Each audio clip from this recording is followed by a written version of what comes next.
The King of Elfland's Daughter by Lord Dunsay. Part 17.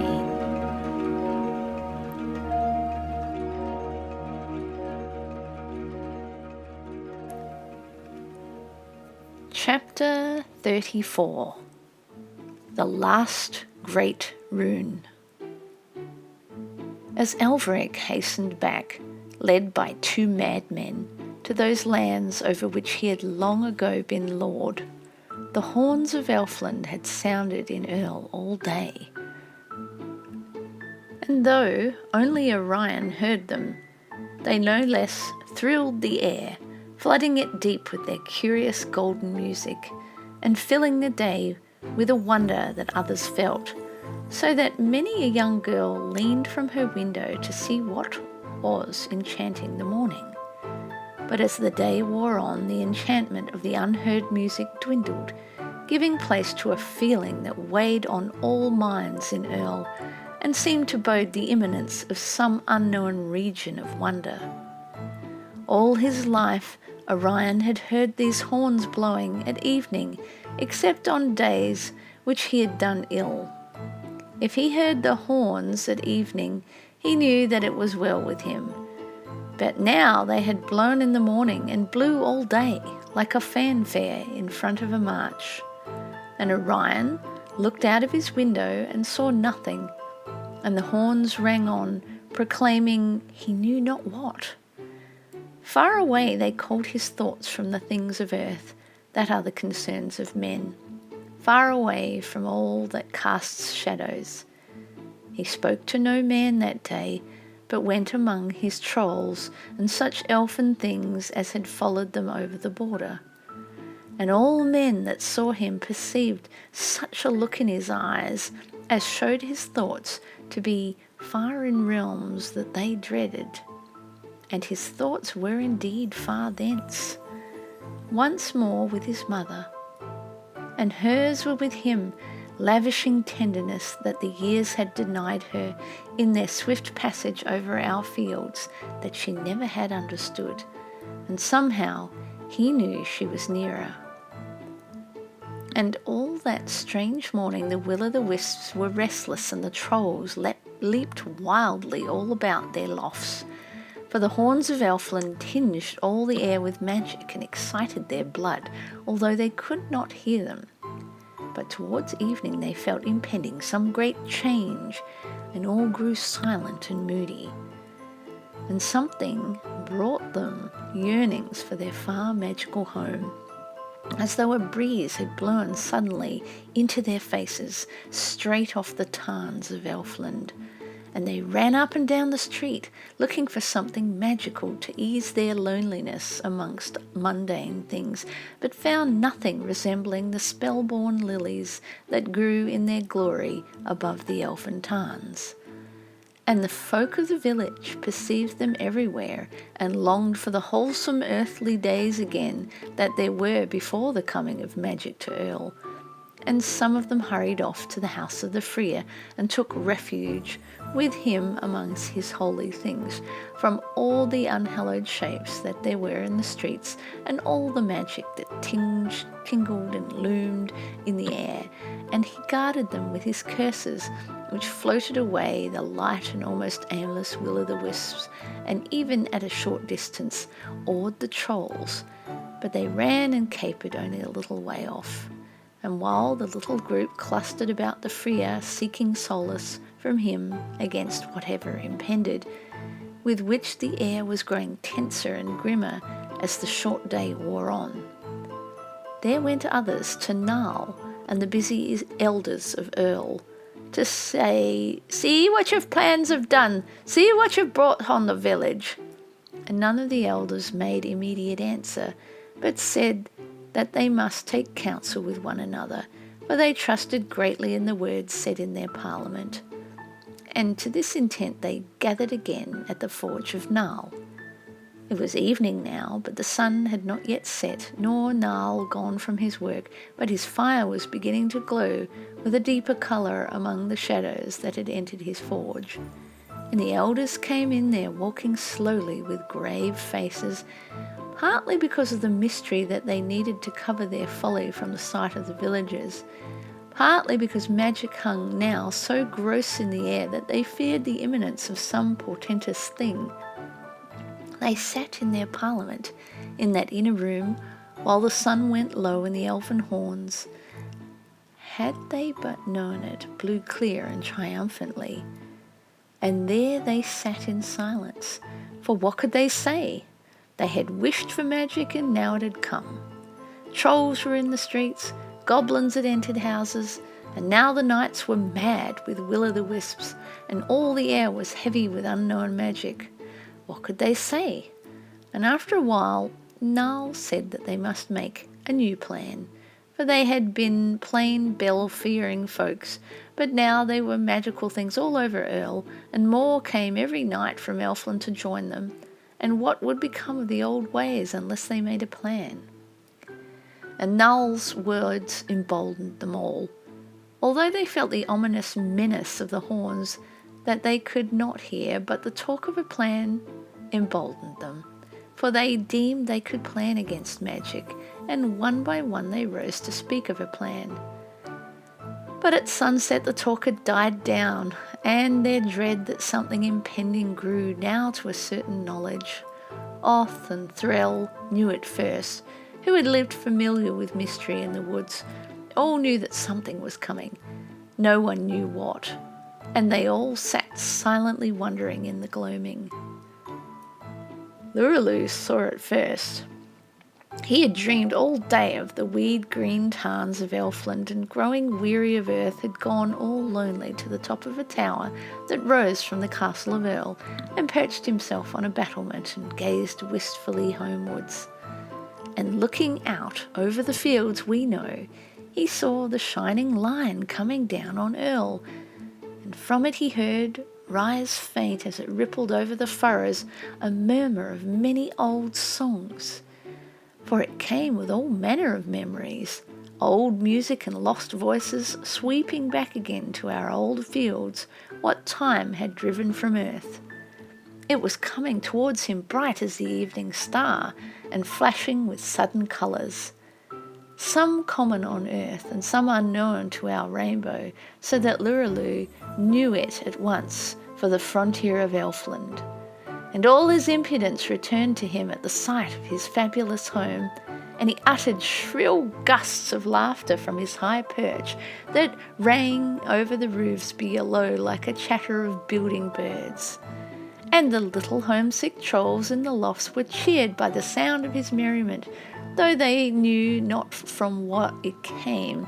And now Orion heard the horns blowing so loud and near, and there was such triumph in their blowing and pomp, and withal so wistful a crooning, that he knew now why they blew, knew that they proclaimed the approach of a princess of the elfin line, knew that his mother came back to him. High on a hill, Zero-on-Durrell knew this. Being forewarned by magic and looking downwards at evening, she saw that star-like line of blended twilights of old lost summer evenings sweeping over the fields towards Earl. Almost she wondered as she saw this glittering thing flowing over the earthly pastures, although her wisdom had told her that it must come. And on the one side she saw the fields we know full of accustomed things, and on the other, looking down from her height, she saw behind the myriad tinted border the deep green elfin foliage and Elfland's magical flowers, and things that delirium sees not nor inspiration on earth. And the fabulous creatures of Elfland pranced forward, and stepping along our fields and bringing Elfland with her, the twilight flowed from both her hands, which she stretched out a little from her, was her own lady, the Princess Lirazel, coming back to her home. And at this sight, and at all the strangeness coming across our fields, or because of old memories that came with the twilight, or begone songs that sang it, a strange joy came shivering upon Zero-on-Durrell, and if witches weep, she wept. And now from upper windows of the houses the folk began to see that glittering line which was no earthly twilight. They saw it flash at them with its starry gleam and then flow on towards them. Slowly it came as though it rippled with difficulty over earth's rugged bulk. Although moving lately over the rightful lands of the Elf King, it had outspeeded the comet. And hardly had they wondered at its strangeness when they found themselves among most familiar things. For the old memories that floated before it, as a wind before the thunder, beat in a sudden gust on their hearts and their houses, and lo! They were living once more against things long past and lost. And as the line of no earthly light came nearer, there rustled before it a sound of rain on leaves. Old sighs breathed over again, old lovers' whispers repeated, and there she fell on these folks as they all leaned, hushed from their windows, a mood that looked gently, wistfully backwards through time, such a mood as might lurk by huge dock leaves in ancient gardens when everyone is gone that has tended their roses or ever loved the bowers. Not yet had that line of starlight and bygone loves lapped at the walls of Earl or foamed on the houses, but it was so near now that already there slipped away the daily cares that held folks down to the present, and they felt the balm of past days and blessings from hands long withered. Now elders ran out to children that skipped with a rope on the street to bring them into the houses, not telling them why, for fear of frightening their daughters. And the alarm in their mothers' faces for a moment startled the children. Then some of them looked to the eastward and saw that shining line. "It's Elfland coming," they said, and went on with their skipping. And the hounds knew, though what they knew I cannot say, but some influence reached them from Elfland, such as comes from the full moon, and they bayed as they bay on clear nights when the fields are flooded with moonlight. And the dogs in the street, that always watched lest anything strange should come, knew how great a strangeness was near them now, and proclaimed it to all the valley. Already the old leather worker in his cottage across the fields, looking out of his window to see if his well were frozen, saw a May morning of 50 years ago, and his wife gathering lilac, for Elfland had beaten time away from his garden. And now the jackdaws had left the towers of Earl and flew away westward, and the baying of the hounds filled the air and the barking of lesser dogs. This suddenly ceased, and a great hush fell on the village, as though snow had suddenly fallen inches deep, and through the hush came softly a strange old music, and no one spoke at all. Then, where Zero-Onderel sat by her door with her chin on her hand gazing, she saw a bright line touch the houses and stop, flowing past them on either side, but held by the houses as though it had met with something too strong for its magic. But for only a moment the houses held back that wonderful tide, for it broke over them with a burst of unearthly foam, like a meteor of unknown metal burning in heaven, and paused on, and the houses stood all quaint and queer and enchanted, like homes remembered out of long past age by the sudden waking of an inherited memory. And then she saw the boy she had nursed step forward into the twilight, drawn by a power no less than that which was moving Elfland. She saw him and his mother meet again in all that light that was flooding the valley with splendour. And Alveric was with her, he and she together, a little apart from attendant fabulous things that escorted her all the way from the vales of the Elfin mountains. And from Alveric had fallen away that heavy burden of the years and all the sorrow of wandering. He too was back again in the days that were with old songs and lost voices. And Zero-Onderel could not see the princess's tears when she met Orion again after all that separation of space and time, for Though they flashed like stars, she stood in the border in all that radiance of starlight that shone about her, like the broad face of a planet. But though the witch saw not of this, there came to her old ears clearly the sounds of songs returning again to our fields out of the glens of Elfland, wherein they had lain so long, which were all the old songs, lost from the nurseries of the earth. They crooned now about the meeting of Lirazel and Orion. And Niv and Zend had ease at last from their fierce fancies, for their wild thoughts sank to rest in the calm of Elfland, and slept as hawks slept in their trees, when evening was lulled the world. Zeronderel saw them standing together where the edge of the downs had been, a little way off from Elveric, and there was Vand among his golden sheep. They were munching the strange sweet juices of wonderful flowers. With all these wonders Lirazel came for her son, and brought Elfland with her, that never had moved before the width of a harebell over the earthly border, and where they met was a garden of old roses under the towers of Earl, where once she had walked, and none had cared for it since. Great weeds were now in its walks, and even they were withered with the rigour of late November.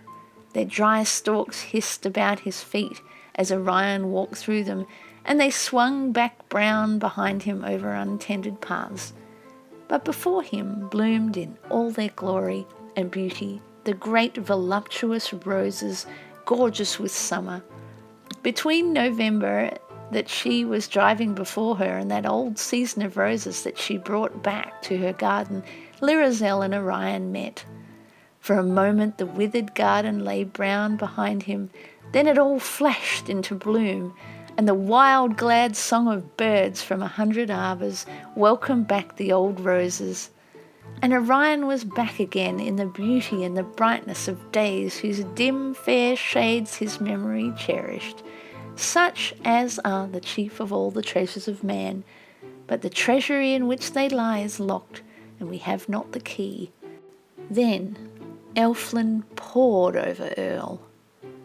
Only the holy place of the Freer and the garden that was about it remained still of our earth, a little island all surrounded by wonder, like a mountain peak all rocky alone in the air, when a mist whirls up in the gloaming from highland valleys and leaves only one pinnacle darkly to gaze at the stars. For the sound of his bell beat back the rune and the twilight for a little distance all around. There he lived happy, contented, not quite alone amongst his holy things, for a few that had been cut off by the magical tie lived on the holy island and served him there, and he lived beyond the age of ordinary men, but not to the years of magic.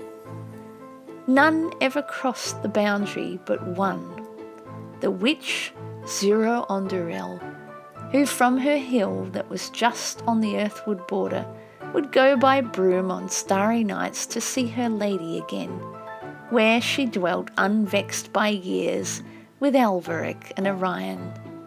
Thence she comes sometimes, high in the night on her broom, unseen by any down on the earthly fields, unless you chance to notice star after star blink out for an instant as she passes by them, and sits beside cottage doors and tells queer tales to such as care to have news of the wonders of Elfland. May I hear her again. And with the last of his world-disturbing runes sent forth, and his daughter happy once more, the Elfin king, on his tremendous throne, breathed and drew in the calm in which Elfland basks, and all his realms dreamed on in that ageless repose, of which deep green pools in summer can barely guess. And Earl dreamed too with all the rest of Elfland, and so passed out of all remembrance of men. For the 12 that were of the Parliament of Earl looked through their window of that inner room, wherein they planned their plans by the forge of Nile, and, gazing over the familiar lands, perceived that they were no longer in the fields we know. That brings us to the end of The King of Elfland's Daughter.